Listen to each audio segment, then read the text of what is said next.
Bu yardım kuruldu. Metre yapıyor. Yük getirdi İstanbul'dan. Buradaki konteyner bizim yardım İstanbul ambarında yaptı. Ben yaptım. Çabuk. Ben sürekli çıkıyor. Evin.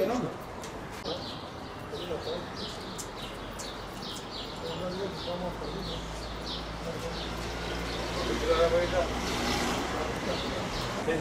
Mazot bu İstanbul'da. Bu şehirde bir yerde.